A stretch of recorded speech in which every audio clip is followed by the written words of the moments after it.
You're listening to episode 175 of the Tennis Files podcast on how to develop a consistent second serve. Hey everybody, welcome to another episode of the Tennis Files podcast. This is Mirban and I'm back again with another episode for you. We have a lot of great interviews coming up, but this one is going to be a solo episode about, as you heard in the intro, how to develop a consistent second serve. And I just want to start out by wishing you all a great week. And I hope that you all had a really nice Thanksgiving.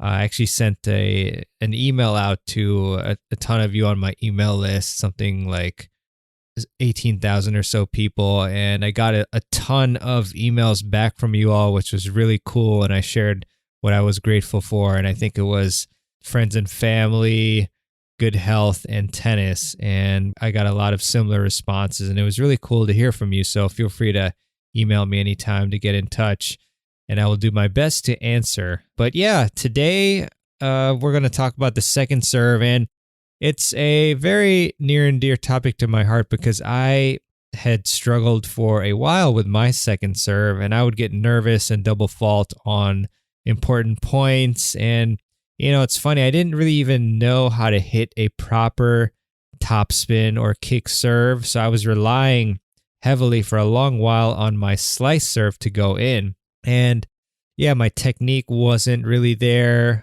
for the topspin serve, whether, you know, as we'll talk about, you know, it's whether it was the toss location or the swing path. And it was really demotivating at times. You know, there were some days, obviously, where I was on and my timing was doing well, and then I was able to get my slice serves in. But you know, when I didn't have a good day, I was double faulting, and then that would affect my confidence and then the rest of my game. And somebody once told me when I was training at Aspen Hill in Maryland that you're only as good as your second serve. And that really made me realize how important the second serve is to your game. You obviously don't want to be giving away free points to your opponents. And like I said, just having that deflated feeling of, you know, I'm not serving well and I'm giving away points and you know, things are not going well and I'm going to lose. So I want to talk about, you know, the important elements for a second serve, and then kind of break it down into different sections on how to improve your tennis serve, your second serve, into strategic, technical, and the mental side. And then I'm going to give you a few drills as well to improve your second serve. So I think this will be a useful episode for you, especially if you're struggling with your second serve, which from watching a lot of players, they don't really have that great of a second serve for the most part. A lot of amateur players. So, and you know, as I said, I used to be one of those individuals, and I still can improve my second serve too. So we're all learning and progressing together. So some elements that the elements that you want for your second serve, which they're really interrelated. I'll start with, you know, what I think is the most important one, and that's spin. And we're specifically here talking about topspin. I mean, you can obviously hit several different types of second serves. You've got the slice serve and the topspin and kick serve, but you know, my preferred one, and the one I suggested you focus on, is the topspin serve, because that is going to bring you more consistency. It's going to bring you more net clearance. You know, as I mentioned, when I was hitting slice second serves, you don't get as much net clearance. So I much prefer the topspin serve.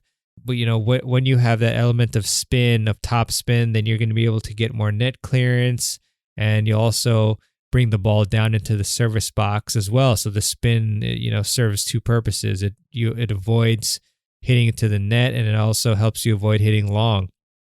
And then another extremely important element is height on your second serve, and this is obviously controlled by the amount of spin, among other things, heavily on the spin. And, you know, when you have more net clearance, then you're going to obviously take away that very difficult element of the net. So that is a very important element. And then also consistency. You obviously want to have a consistent second serve. so that you're not giving away those free points by double faulting. And then the element of placement. So you want to have that ability to direct the ball where you'd like it to go, and you want to be able to vary the placement to keep your opponents guessing. And so again, we're going to talk here about the topspin serve as we go through this episode. And yeah, I just love the topspin serve because it's going to be very tough for your opponents to handle a heavy one. And it's tougher to return a ball that's higher in an individual strike zone for the vast majority of players. So let's first dive into the different ways to improve your second serve. And we'll start with the strategic ways. And so in thinking about your second serve, you want to evaluate it and what's going on. So evaluate how you're missing and where you're aiming the ball. So let's say if you do have an inconsistent second serve and you find that, oh, I'm missing it in the net, then you want to, with ignoring the technical side first, you want to aim the ball higher over the net. Because if you increase the height window, then you are naturally going to be hitting the ball higher and giving yourself more net clearance. And this is going to be a quick adjustment you can make, and hopefully that will help you out if you have that issue. And conversely, if you're missing the ball out, then perhaps you want to choose a bigger target. You don't want to aim so close to the lines. You want to add more spin. That could be another way to help you stop serving out.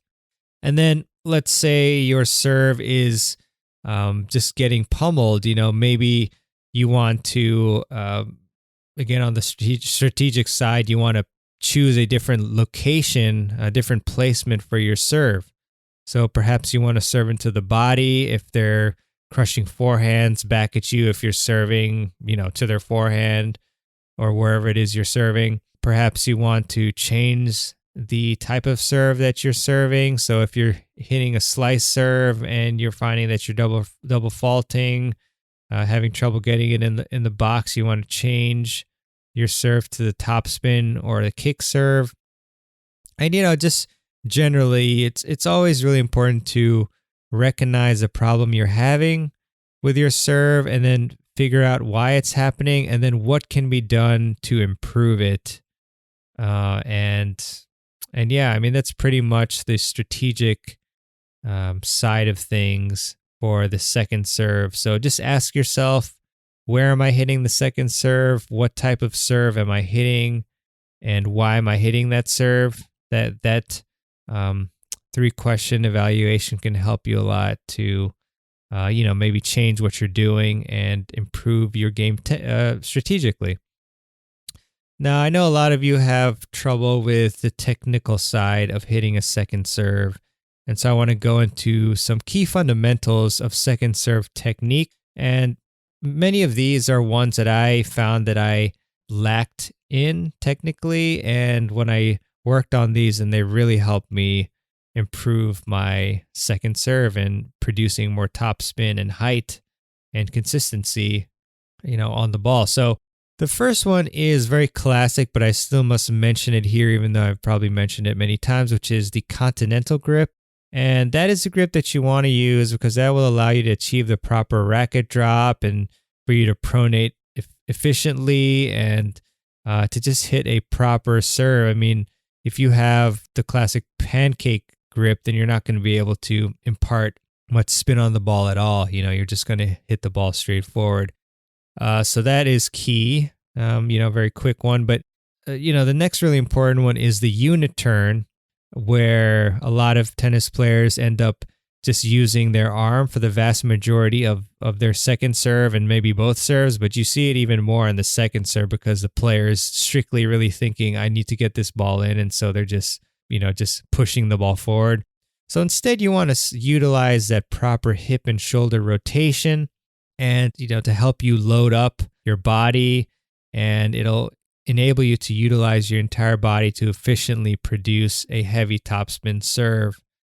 Now I want to get into the toss, and having a proper toss is really, really crucial. And this is something that I noticed with my serve that really gave me a lot of trouble. And, I didn't realize it, and I'm sure a lot of you didn't realize it, but I was actually tossing the ball in the wrong place. I was tossing it at the 1 o'clock position.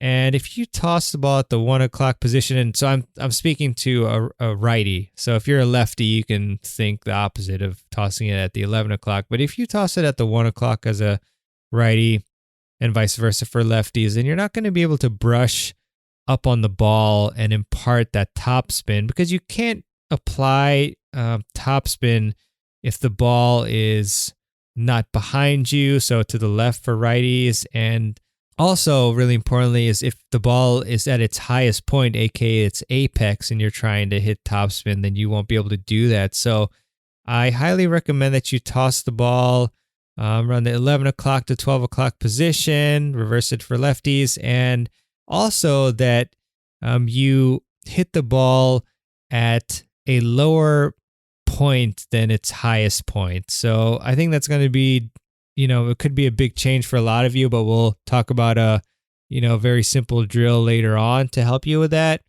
But again, you cannot apply much spin to the ball if you're contacting the ball at its highest point. So you want to kind of exaggerate that. And also, in terms of the toss location, don't worry about hiding your serve by tossing it at the same place every time. Because I asked quite a few experts on my podcast and summits about the toss location, and they basically say that it's really only for advanced players that you want to worry about tossing the ball in the same exact place every single time. Like really advanced, I mean pro level, pretty much. Even most pros, what I've heard is that they do want to hide their first serve, but they don't really care as much about hiding the second serve. So, I mean, even if your opponent is expecting or knows what you're going to hit, if you can execute it properly, there's not much they can do about it. Think about like if your plan is to hit a kick serve out wide and then go hit a forehand to the opposite corner. Even if they know that's happening, there's not too much they can do about it. I mean, they can be a little better prepared, but that's about it. And also, it's very difficult for players to recognize the toss. Like most of them don't really pay attention to that stuff. So if you're trying to develop a solid topspin serve, just focus on tossing it at the 11 o'clock, 11 to 12 o'clock region, letting the ball drop, and then hitting up and out to develop that serve properly and get a good feel for it. So another key fundamental of the second serve is you want to stay sideways longer. And I found this to be probably the biggest issue that I had with my second serve, other than my toss location. And what I was doing was I was opening up way too early, and I was wondering like, why can't I hit any topspin on the serve? And predictably, when you open up early, you cannot keep brushing on the up and out on the ball, and so basically I highly encourage you to exaggerate this as well. So you want to stay sideways for as long as you can so that you can swing more across the ball to apply more topspin. So again, for slice and flat serves, that's when you're opening up earlier, but for topspin serves and kick serves, you want to stay sideways as long as you can, exaggerate it, and then that way you'll produce more spin. All right, another fundamental on the technical side is to, and I just kind of snuck it in already, but you want to make sure that your swing path is appropriate to the type of serve you want to hit.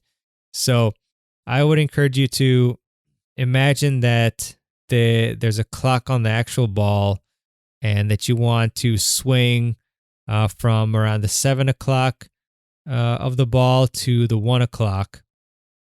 And, that obviously means that you're staying more sideways, and then you're hitting in that more, to the side rather than like head on like you would be with a flat serve, or more on the like right side of the ball for a slice. So the swing path is really, really crucial there. And then your swing speed. So the swing speed for a lot of amateur players on the second serve is way, like, significantly lower than their swing speed on their first serve. So I encourage you all to keep up that swing speed. It should be pretty much the same as your first serve, because you're going to be imparting spin on the ball, whether that's a topspin or kick serve or slice serve.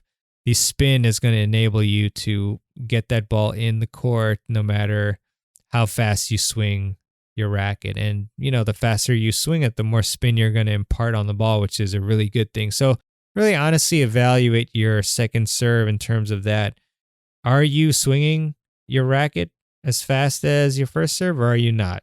And if you want to maximize your potential on your second serve, then increase your swing speed as much as you can. I mean, obviously, if you're just, your goal is to just play at like a 3.0 level or 3.5 level, then, that's fine. But, why not improve? Why not, give yourself like a higher ceiling by improving your technique? So, I mean, that's how I feel. But obviously, you want to choose what level that you want to play at that actually makes you happy, not a fake goal where, oh yeah, no, I'm fine being a 3.0, but deep inside you want to actually be a 4.0, 4.5 and whatnot. So that's important to note as well. And then the racket drop. So I find that the racket drop really correlates well with how good an individual's second serve is, and first serve too. You'll find that if somebody has a shallow racket drop, they're not going to be able to impart that much spin on the ball. So that is something that you need to work on. And, again, videotape yourself and see how far your racket drop is.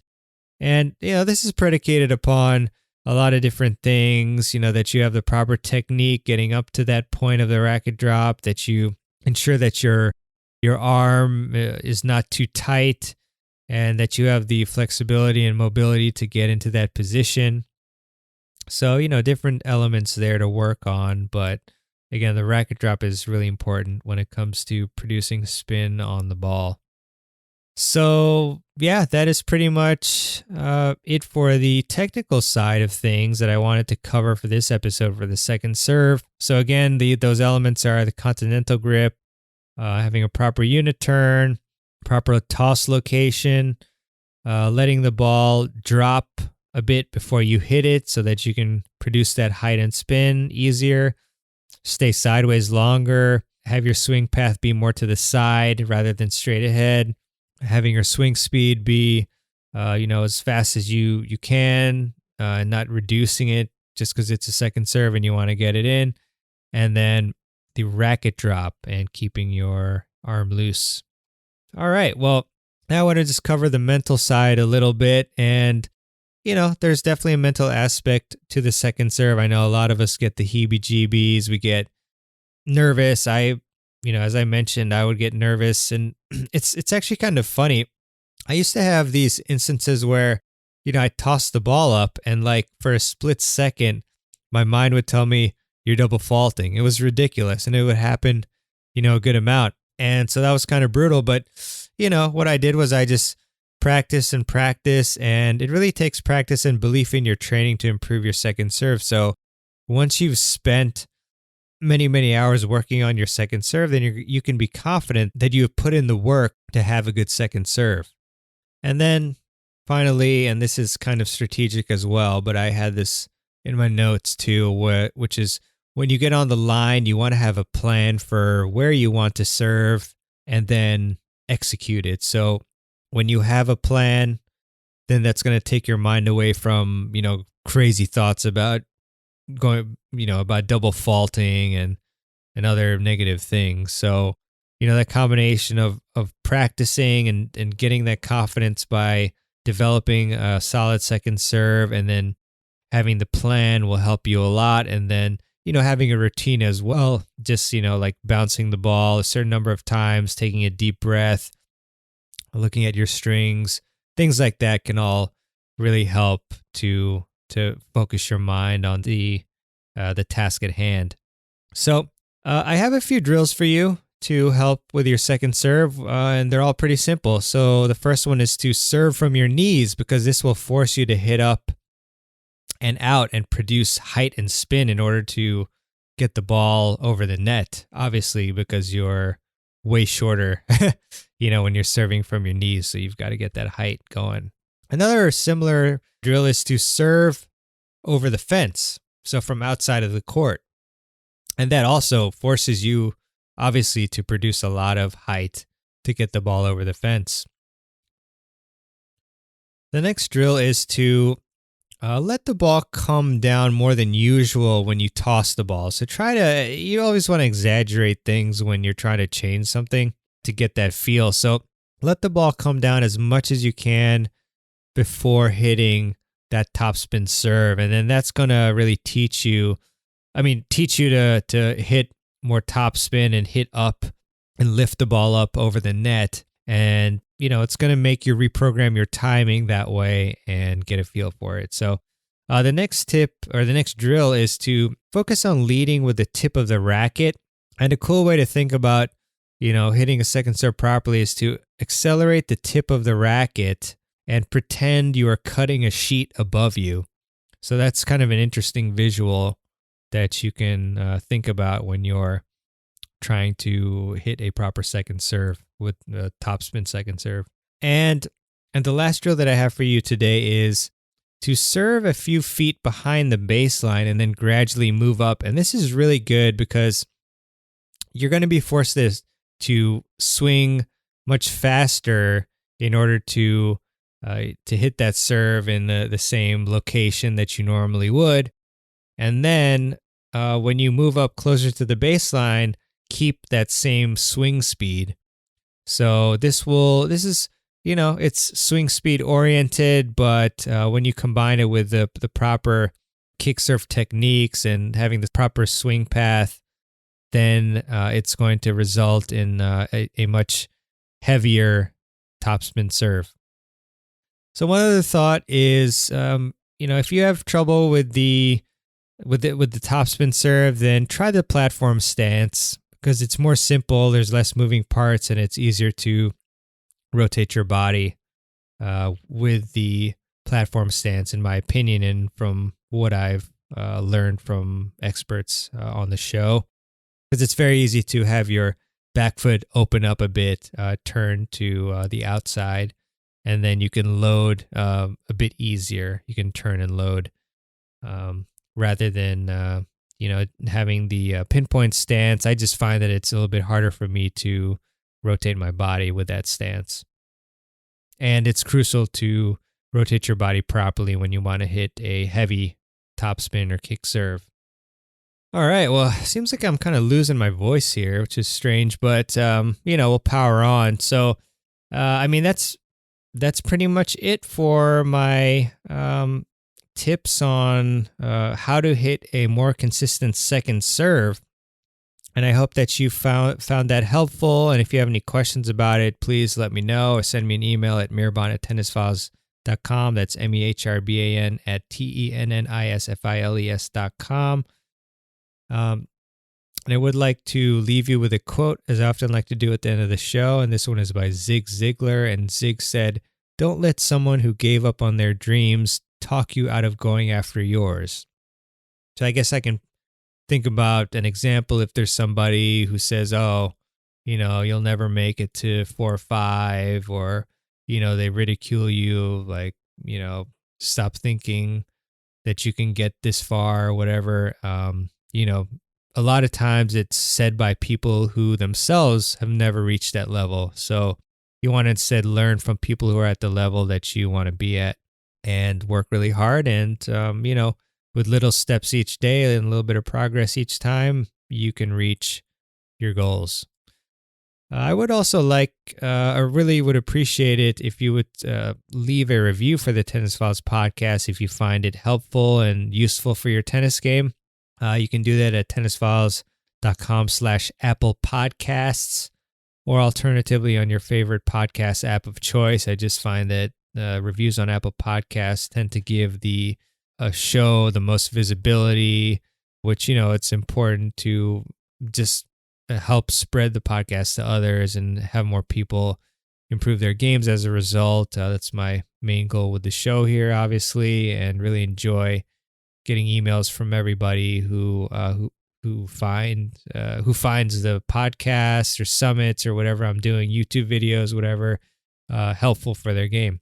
So that's pretty much it for this one, and I really appreciate you tuning in. We have some nice interviews lined up, and continue to let me know what you want to hear about.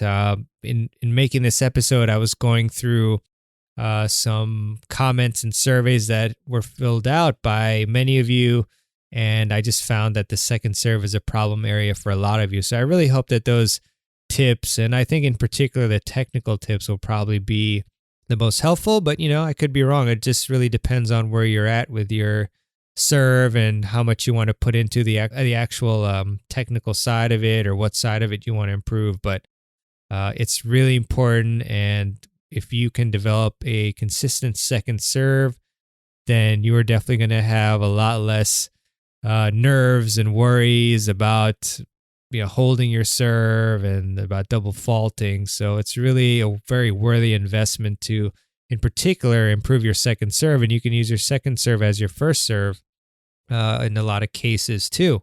Just put a little bit more pop in it if you want, and it can still be extremely effective. And the more variation you have on your serve, the better. But definitely start with that topspin serve to have a more consistent one. So, all right, thanks a lot for listening, and I will see you on the next episode of the Tennis Files podcast. Take care.